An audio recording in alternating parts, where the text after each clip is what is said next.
Olá, bem-vindos e bem-vindas ao Concurseja. Hoje, a gente vai fazer uma análise bem detalhada, vamos mergulhar mesmo em alguns pontos-chave do direito brasileiro. Vamos focar em como a justiça, sabe, como ela tenta garantir que um direito seja cumprido de verdade, na prática. Especialmente quando a gente está falando das relações de consumo, né? Que é algo do dia a dia de todo mundo. A nossa missão aqui hoje é, desvendar os mecanismos que existem para fazer valer o que a gente chama de obrigações de fazer. Ou seja, quando alguém tem que fazer alguma coisa específica mesmo, sabe? Não só pagar uma grana, uma indenização. Vamos tentar entender isso juntos. Preparada? Preparadíssima. E esse tema é fundamental, né? Porque tira o direito do papel e tenta levar para a vida real. Exato. Então, vamos começar pelo básico, pelo feijão com arroz. Digamos que quando uma pessoa tem direito a alguma coisa, sei lá, um produto que comprou e veio com defeito, precisa ser consertado, ou um serviço que foi contratado e não foi prestado direito, a lei, via de regra, ela prefere que a pessoa receba aquilo mesmo, né? O produto consertado, o serviço feito. Não só uma compensação em dinheiro. Por que essa preferência toda? Essa tal tutela específica que está lá no Código de Defesa do Consumidor. Por quê? Exato, isso é super importante. O princípio que está por trás disso, sabe, ele é fascinante, na verdade. A ideia central é que o processo judicial ele tem que buscar entregar o resultado mais próximo possível daquilo que aconteceria se a obrigação tivesse sido cumprida direitinho, voluntariamente, sabe? É como você falou, é entregar o bem da vida em si, o produto funcionando, o serviço realizado, a compensação em dinheiro, que a gente chama de tutela pelo equivalente pecuniário, ela é, na verdade, secundária. É um plano B, digamos assim. Ela entra em cena se, por exemplo, a própria pessoa que tem o direito preferir o dinheiro. Ou, claro, se for impossível cumprir a obrigação original. Sei lá, o produto único foi destruído, não tem como consertar. E tem uma outra situação também que o STJ, o Superior Tribunal de Justiça, tem reconhecido quando o cumprimento específico, ou seja, fazer exatamente aquilo, se torna pesado demais, excessivamente oneroso para quem tem que cumprir, para o devedor, aí o juiz pode avaliar e talvez converter em dinheiro. Mas a regra geral é entregar o que foi prometido. Entendi. Faz todo sentido buscar o resultado prático primeiro. É o que a pessoa queria desde o início, né? Isso, exatamente. Mas aí, pensando numa outra situação. E se o problema não for algo que já aconteceu, mas algo que está acontecendo ou que pode acontecer? Tipo, sei lá, impedir que uma publicidade enganosa continue no ar e engane mais gente. Ou, num caso mais grave, parar uma poluição que está rolando, uma atividade que está degradando o meio ambiente. Como a justiça age para evitar o dano ou a continuação do problema? Ah, ótima pergunta. Aí a gente entra num outro campo muito importante, que é o da tutela preventiva ou, como também é chamada, tutela inibitória. O foco aqui muda completamente. Não é mais olhar para o passado e reparar um dano que já aconteceu. É olhar para o futuro. O objetivo é impedir a prática de um ato ilícito ou impedir que um ato ilícito que já está acontecendo continue ou ainda impedir que ele se repita no futuro. E o ponto crucial aqui, e isso ficou muito claro com o novo Código de Processo Civil, é que para conceder esse tipo de proteção, essa tutela inibitória, o juiz não precisa esperar o dano acontecer ou ficar provado. Nem precisa ficar discutindo se houve culpa ou dolo, sabe? Aquela intenção de prejudicar. Basta a ameaça concreta de que o ato contrário ao direito vai acontecer ou a simples ocorrência desse ato. A simples probabilidade já pode ser suficiente. Nossa, isso é poderoso então. Muito poderoso. É uma ferramenta essencial para prevenir danos, para agir antes que o estrago seja feito ou piore. Pensa na publicidade enganosa que você mencionou. Tirar ela do ar rapidamente evita que milhares de consumidores sejam lesados. Ou no caso da poluição, né? Parar a fonte poluidora evita um dano ambiental que pode ser irreversível depois. Exatamente. É agir na causa, na ameaça, antes que as consequências se tornem muito maiores ou até irreparáveis. É uma lógica de prevenção mesmo. Faz todo sentido, essa ideia de prevenção é crucial em muitas áreas.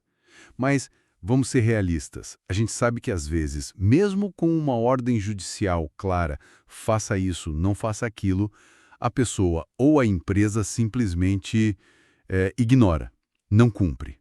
O que acontece nesse cenário? Como é que a justiça faz para forçar a barra, para garantir que a decisão seja respeitada na prática quando há essa resistência? Direito reconhecido no papel se ele não se concretiza. E para lidar com essa resistência, com o descumprimento da ordem judicial, o sistema jurídico tem algumas cartas na manga.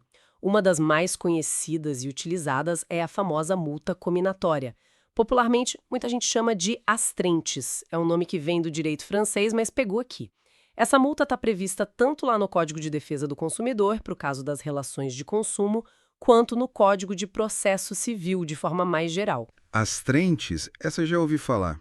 É aquela multa que vai aumentando, tipo, por dia de descumprimento? Por dia, mas pode ser por hora, por semana, enfim, o juiz define a periodicidade. E ela incide enquanto a ordem judicial estiver sendo descumprida. A natureza dela não é indenizar o prejuízo causado pelo atraso. Veja bem, a ideia principal é outra, é funcionar como uma pressão psicológica, uma coação mesmo, sobre o devedor. É para tornar economicamente desinteressante para ele continuar descumprindo a ordem. Ah, entendi. É para doer no bolso e forçar o cumprimento. Suficientes para exercer essa pressão, para coagir o devedor a cumprir. Claro que esse valor não pode ser irrisório, senão não adianta nada, né? Mas também não pode ser exorbitante a ponto de gerar um enriquecimento sem causa para outra parte. Tem que ter um equilíbrio, uma razoabilidade. E um detalhe importante, o valor dessa multa, quando ela é efetivamente paga, reverte para a parte prejudicada, para o credor da obrigação. Não vai para o Estado, para os cofres públicos, vai para quem está esperando o cumprimento da ordem. Interessante isso, vai direto para a pessoa que está sendo prejudicada. Exato. E olha que interessante, essa multa pode ser aplicada inclusive contra a fazenda pública, ou seja, contra o governo, seja municipal, estadual ou federal, quando eles descumprem ordens judiciais. A lei não isenta o poder público nesse ponto. Nossa, isso é relevante. E como funciona a cobrança dessa multa? Ela pode ser cobrada logo que começa o descumprimento? Então, a execução dessa multa, a cobrança, pode sim começar de forma provisória logo após o descumprimento ser verificado. Isso está previsto no Código de Processo Civil. Mas tem um detalhe importante. O levantamento do dinheiro mesmo, ou seja, a pessoa pegar a grana, geralmente depende de uma decisão mais definitiva no processo, como uma sentença confirmando a obrigação ou uma decisão final no recurso. Isso está lá no parágrafo 3º do artigo 537 do novo CPC. É uma forma de buscar um equilíbrio, sabe? Garante a pressão da multa desde cedo, mas dá uma segurança maior para só liberar o dinheiro quando a decisão estiver mais consolidada. Evita que a pessoa levante um valor alto e depois, sei lá, a decisão seja revertida lá na frente. Entendi. É uma forma de equilibrar a efetividade com a segurança jurídica, né? Para não ter pagamentos que depois precisem ser devolvidos. Exatamente, essa é a ideia. Ok, então a multa, as astrentes são um instrumento-chave, bem forte para pressionar o cumprimento. Mas é só isso? Ela é a única ferramenta que o juiz tem para lidar com quem teima em não cumprir? E se a multa não for suficiente, ou se o caso for mais complexo, sei lá? Não, não é a única ferramenta, não. E isso nos leva a um princípio super relevante que ganhou muita força com o novo CPC, embora já tivesse raízes no CDC, o princípio da atipicidade dos meios executivos, Atipicidade. O que significa isso? que não está previsto em lei. Quase isso. Significa que o juiz não está restrito, não está limitado apenas àquelas medidas que estão expressamente listadas na lei, como a multa ou a busca e apreensão, por exemplo. Esse princípio, que está lá no artigo 84, parágrafo 5º do CDC, e de forma ainda mais ampla no artigo 139, inciso 4º do novo CPC, ele dá ao juiz um poder, dever, na verdade, de determinar outras medidas que ele considere necessárias e adequadas para assegurar o cumprimento da ordem judicial. Podem ser medidas coercitivas, como a multa, mas também mandamentais, ordens diretas, ou subregatórias, que são aquelas em que o juiz substitui a vontade do devedor, tipo autorizar que um terceiro faça o serviço às custas do devedor. Nossa, então o juiz tem uma certa liberdade para criar soluções ali na hora, dependendo do caso. Exatamente. Ele pode e deve buscar o meio mais eficaz para garantir o resultado prático.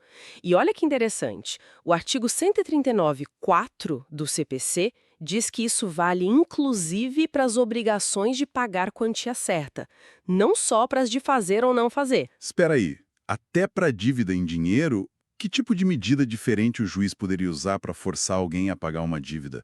Além da penhora de bens, que é o clássico. Pois é, aí que a coisa fica bem interessante e também polêmica, né? A lei deu essa abertura. Na prática, a gente já vê decisões determinando, por exemplo, o bloqueio de verbas públicas específicas para garantir o pagamento de precatórios ou ordens para empresas cumprirem certas normas sob pena de intervenção. Mas a doutrina e a jurisprudência começaram a discutir medidas ainda mais, digamos, criativas ou impactantes, baseadas nesse poder geral do juiz. Já houve muita discussão e algumas decisões nesse sentido sobre medidas como, por exemplo, suspensão da Carteira Nacional de Habilitação, CNH, do devedor. Suspender a CNH para forçar a pagar uma dívida. Sim, essa foi uma das discussões mais quentes. A ideia seria, se a pessoa tem dinheiro para manter um carro, talvez tenha para pagar a dívida. E a restrição ao direito de dirigir seria uma forma de coagi-la. O mesmo se discutiu sobre a apreensão de passaporte. Passaporte também. Nossa. Pois é. E até proibição de participar de concursos públicos ou de licitações com o poder público. Mas é claro que isso gera um debate enorme sobre os limites desse poder do juiz. Onde termina a busca pela efetividade e onde começa uma restrição desproporcional a direitos fundamentais, como o direito de ir e vir ou o direito ao trabalho. Imagina, deve ter que ir muito cuidado aí, né? Para não virar uma arbitrariedade. Com certeza. Por isso, a aplicação dessas medidas atípicas, especialmente as mais restritivas de direitos, exige muita cautela do juiz. Ele precisa analisar alguns critérios. A medida é realmente necessária? Ou seja, outras medidas mais comuns como a penhora já falharam ou são claramente ineficazes naquele caso. A medida é adequada para atingir o objetivo, que é o cumprimento da obrigação, e, principalmente, ela é proporcional. O sacrifício imposto ao devedor se justifica diante da obrigação que ele tem que cumprir. Não pode ser uma medida excessiva, tem que haver uma análise caso a caso, muito bem fundamentada, mostrando por que as medidas típicas não funcionam e por que aquela medida atípica específica é a mais adequada e razoável naquela situação. Não é para ser usado de forma banal, sabe? Entendi.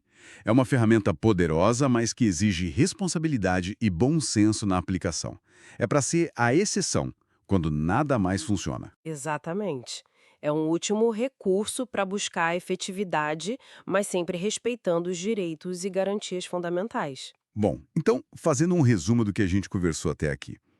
O sistema jurídico brasileiro, e isso fica bem claro quando a gente olha para o Código de Defesa do Consumidor, mas também para o processo civil em geral, ele tem um arsenal de ferramentas que vai muito além de simplesmente mandar pagar uma indenização em dinheiro. A grande meta, parece, é buscar o resultado prático, é entregar para a pessoa aquilo que ela tem direito de verdade. Perfeito, a tutela específica, né?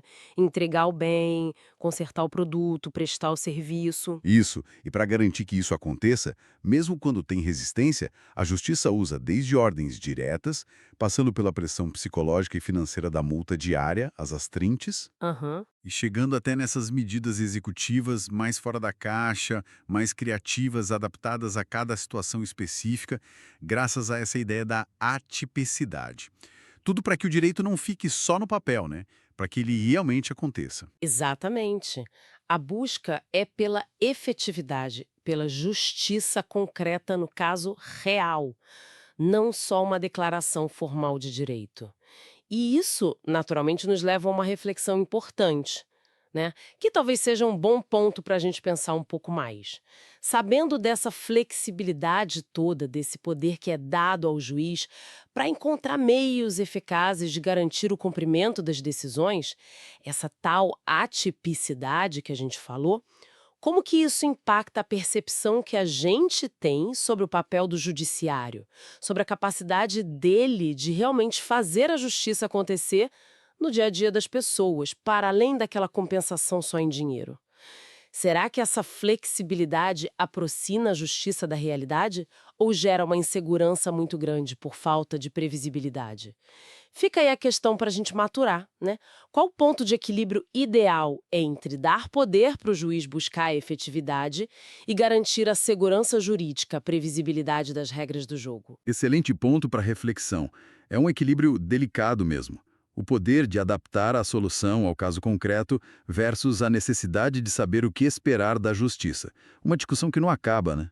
Com certeza. E que mostra como o direito está sempre em construção, tentando responder aos desafios da sociedade. Perfeito. Bom, acho que conseguimos dar uma boa geral nesses mecanismos tão importantes para tornar o direito mais efetivo, né? Tutela específica, inibitória, astrentes, meios atípicos. Sim, acho que cobrimos os pontos principais de forma clara. Maravilha. Então, eu queria agradecer demais a sua participação. Suas explicações foram ótimas, como sempre. Eu que agradeço o convite. É sempre um prazer conversar sobre esses temas aqui no Concurseja. E para quem nos acompanhou até aqui, muito obrigado pela audiência. Esperamos que essa conversa tenha sido útil para entender um pouco mais sobre como a justiça busca garantir nossos direitos na prática. Não deixem de acompanhar os próximos programas e também de conferir os outros cursos e materiais disponíveis lá no canal Concurseja. Tem muita coisa boa para quem está estudando e quer se aprofundar. Um grande abraço e até a próxima. Até a próxima, pessoal!